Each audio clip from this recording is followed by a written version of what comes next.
All right, welcome to part two of the monitor training. So I'm going to talk about some do's and don'ts with the Apnea Monitor. You do not want to keep this monitor within 5 feet of a radio, television, an intercom. It will pick up electrical interference, so you want it at least 5 feet away from anything that has a frequency, radio, intercom, or television set. All right?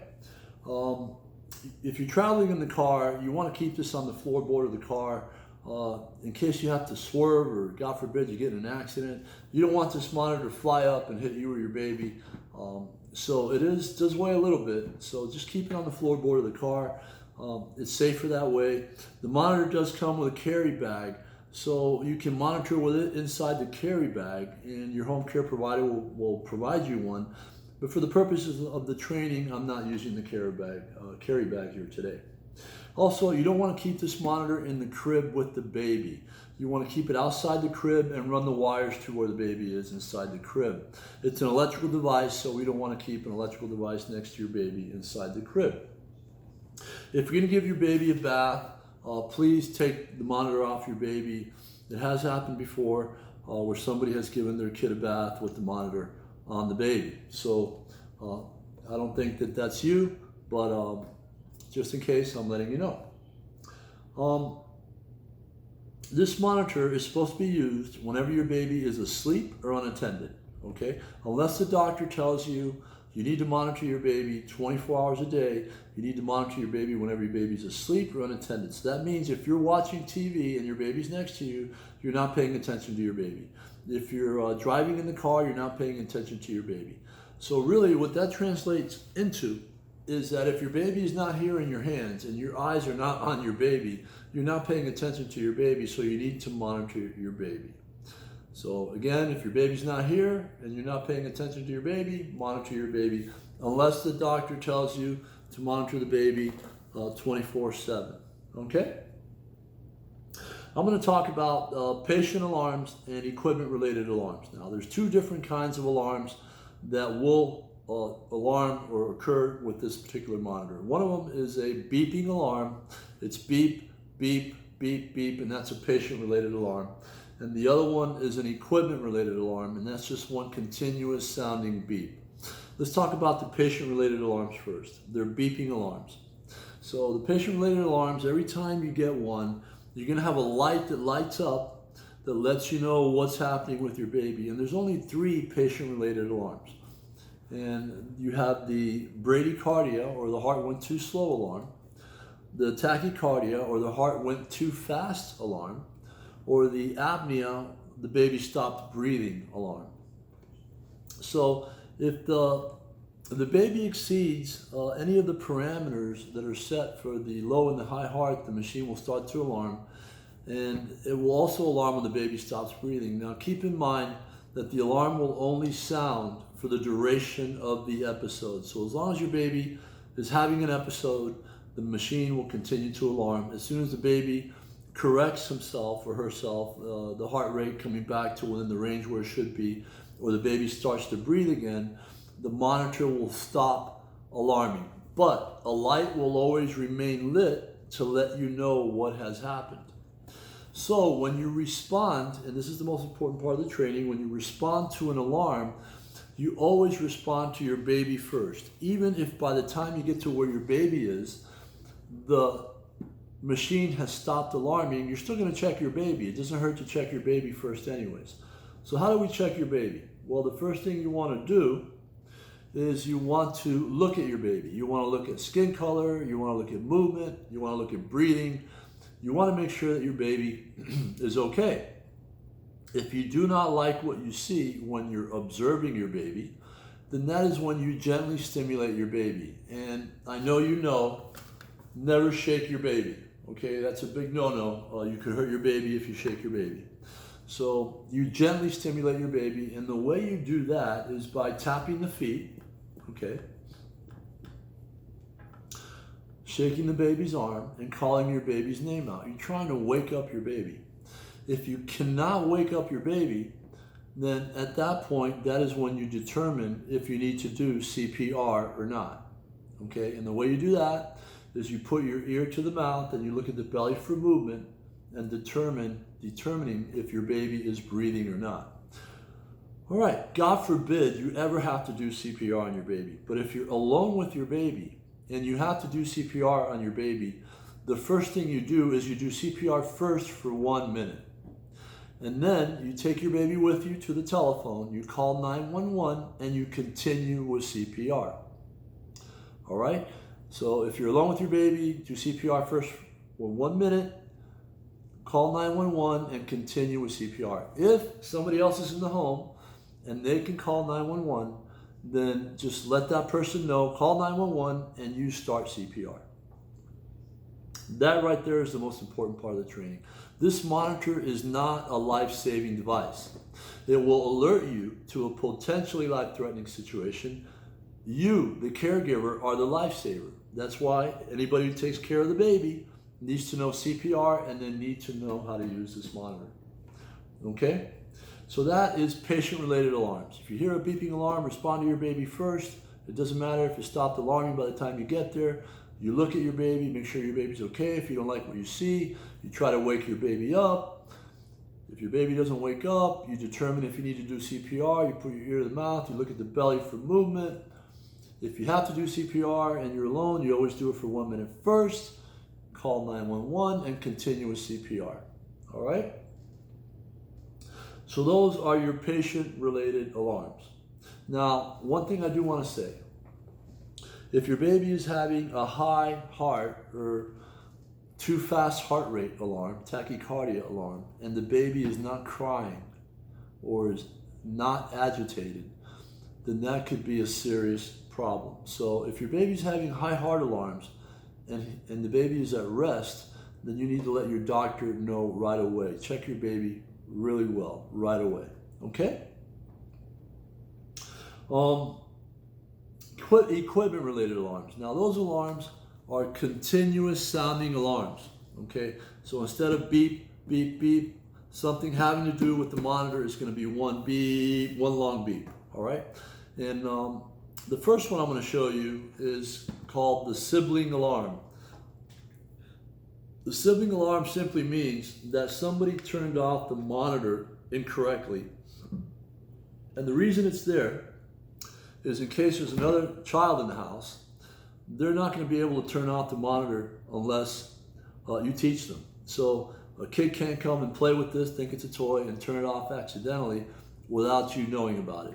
So I'm going to turn it on, and now I'm going to simulate a sibling alarm. Somebody turned it off incorrectly. So at that point, what you do is you just turn it off. You hold the reset button down, you turn it off, and then you let go of the reset button. Okay? So that's your sibling alarm. That's the very first one I want to go over. The next one is this one right here, and that's a low battery alarm. It has a little battery insignia next to it. So if you get a low battery alarm, plug it in, charge it up. That should take care of the low battery alarm.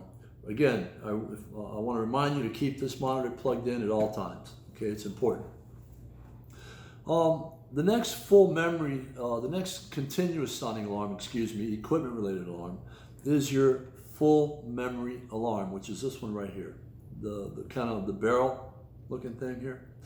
So if you get a full memory alarm, the only thing you can do is silence the alarm. You can't get rid of that light.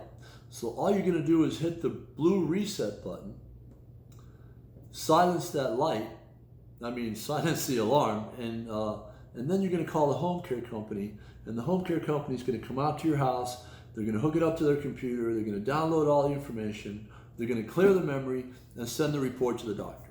Okay? So if you get a full memory alarm, you silence the alarm by hitting the blue reset button, call the home care company, continue to monitor your baby, and they'll take care of the rest. Okay? Just so you know, when a doctor gets a report, a download report for the apnea monitor, they want to see at least 1 month. Most doctors want to see at least 1 month without the baby having any patient-related alarms, especially the low heart and the no breathing alarm. They want to make sure that the baby does not have any alarms for at least 1 month before they discharge the baby from the monitor. Okay? All right, so then the other patient-related alarm is the loose connection. This one that's right next to the patient cable, the loose connection alarm. There's a little broken line there. Okay, I'm going to go over this alarm after I show you how to put it on the baby. Okay, because it's going to be easier for me to do that. Now I wanted to go back to the patient alarms, the beeping alarms real quick, and I want to just mention one thing. So let's say that your baby has a beeping alarm, and you go and you check your baby, and your baby's fine. Your baby's smiling at you. Your baby's 100% doing great. And so what you're going to do at that point is you're going to look and see what happened. Did my baby have stopped breathing? Did my baby's heart rate go too slow? Did my baby's heart rate go too fast? And then what you're going to do is you're going to hit this blue reset button, and it's going to get rid of that light, and you're going to continue to monitor your baby. Okay, again, when you respond to an alarm, and this is going to be 99.9% of all beeping alarms, patient-related alarms, they're only going to last 3, 4, or 5 beeps. Some might last 6 beeps, but by the time you get to where your baby is, the machine might have stopped beeping. You're still going to check and see. You're still going to check your baby first, and then you're going to see what happened to my baby. You're going to make a mental note of it. You can always jot it down in a notebook if you want. You're going to hit that blue button, and then you're going to get rid of that light, letting you know what has happened. You're going to start fresh again, and you continue to monitor your baby. Okay? I think that's something that I did not mention when I was going over the patient-related alarms. So now I'm going to show you how to put it on your baby. So the way we do that is we're going to use what's called an apnea belt or a belt kit. Now the belt kit consists of the belt and the electrodes. Now these electrodes, make sure you clean them. Use soapy water to keep these clean. And the area on the skin where they're going to go, you don't want any lotion or moisturizer on that part of the area of the skin where these are going to go. So keep the baby, just use soap and water where they're going to go. And I'm briefly going to show you where they're going to go here before we put the belt on the baby. Remember that the white wire always goes on the baby's right side, right? So when we insert the lead wire into the electrode, you're going to insert it at this angle. You're not going to insert it like this. You're going to insert it like this. See that? All the way in until you feel it on the other end. You don't want it to come out on the other end here, but you don't want to be able to see it so that it's all the way in. So that's what it's going to look like that.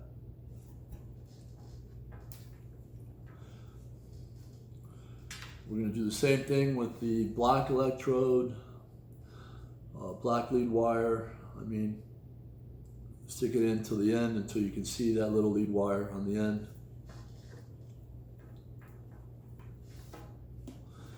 Now, one side of the belt, you're going to put the strap, which is this piece right here. Okay? Now we're going to insert the belt, or we're going to place the belt underneath where the baby is. You want to put the belt as high up as it can go up underneath the arms. Okay? You don't want the belt down here. You want the belt up here. And when you put the belt down, you want to make sure that you take one side of the belt and fold it over the middle of the baby's chest before you put the electrodes on. And the other side is going to overlap only about 1.5 inches. Okay, so when you get a brand new belt, you put one side over the middle of the baby's chest, you overlap, you measure about 1.5 inches, and then that's where you're going to cut the belt. Okay, so one side goes over the middle, the other side overlaps about 1.5 inches, 2 inches. So once you've found the right positioning for the belt, you're going to take the black electrode and the smooth side here, and you're going to put it up against the baby's skin, just like that. And this is where the nipple is on the baby, so this is where you're going to want to see the electrode. If the nipple is here, you want the corner of the electrode right next to the nipple, and so you place it on the skin, and you come up with the belt, and now you have the belt secured to the electrode on that side. You're going to do the same thing on the other side.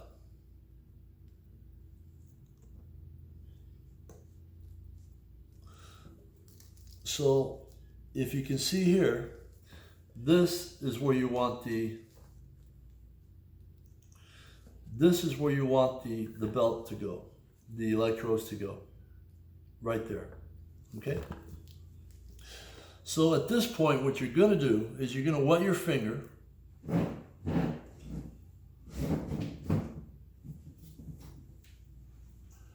you're gonna touch each electrode and put a drop of water on each electrode. Now the purpose for the drop of water is to reduce false alarms, okay? It's going to help to pick up a better signal, and so you want to put a drop of water on each electrode. So once you have a drop of water on, you take the side that goes over the middle of the baby's chest first, you take the side that overlaps, you secure it to the belt. It's got to be nice and snug, it's got to be high up underneath the arms, but you have to be able to get a finger underneath. If you can't get a finger underneath, the belt is too tight. Now, if the belt is too loose, you're going to get loose connection alarms. And if it ends up sliding down over the belly of the baby, then you're going to get false low heart alarms. So you have to have it nice and snug and nice and high up underneath the baby's arms. Okay? So that's how we put the belt on the baby. So let's say we get a loose connection alarm, right? You're monitoring your baby, you got both lights flashing, and then all of a sudden you hear a continuous sounding alarm, and then this light lights up, the loose connection. That's going to be your most frequent alarm, by the way, the loose connection alarm, equipment related alarm. So if you get a loose connection alarm, first thing you do is you come over here, you hold the reset button down, you turn it off, you let go of the reset button, and you make sure that the front of the patient cable is all the way into the monitor. And then you're going to come over here and make sure that the lead wires are all the way inside the patient cable. And then you're going to come over here, you're going to take it off your baby and make sure that the lead wires are all the way inside to the electrodes. Okay? You're going to get a drop of water, you're going to put a new drop of water on each electrode. You're going to take the side that goes over the middle of the baby's chest first, the other side goes over second. Make sure you get a finger up underneath, and then you're going to turn on the monitor. Now, if that doesn't fix the loose connection alarm, then turn it off again, and you're going to change the black and white wire, the lead wires. So you change the lead wires, put it back on the baby, turn the monitor back on again. If she's still having loose connections, then it's most likely this patient cable that's gone bad. And you're going to have to call the home care provider, and they're going to have to come out to your house and replace the patient cable. And in the meantime, you need to be aware that your baby is not being monitored, and you need to keep an eye on your baby. So don't go to sleep waiting for the home care company. You need to be awake and observing your baby. Okay? I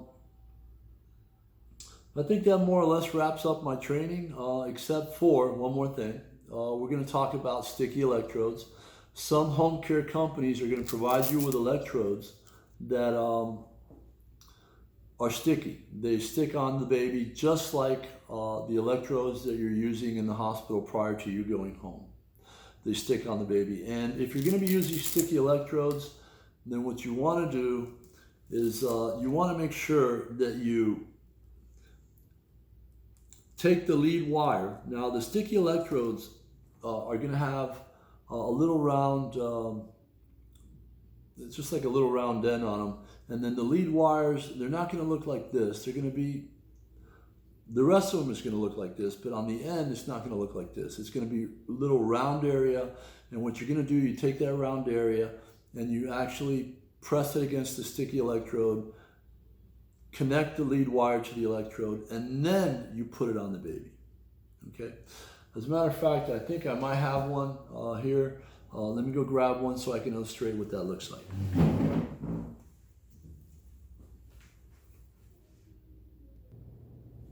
All right, so let's go over the sticky electrodes. So this is what the sticky electrodes typically look like. They got a little knobby thing sticking out in the middle of them.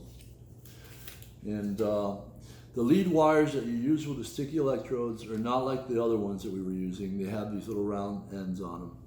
So this is what I was talking about earlier. You want to connect the electrode to the sticky before you put it on your baby. You don't want to put the sticky on first and then put this on, because it takes quite a bit of force to get this to stick onto the electrode.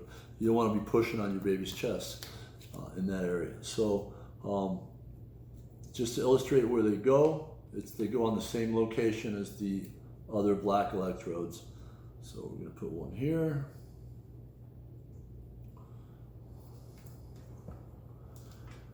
And the other one is going to go on the other side.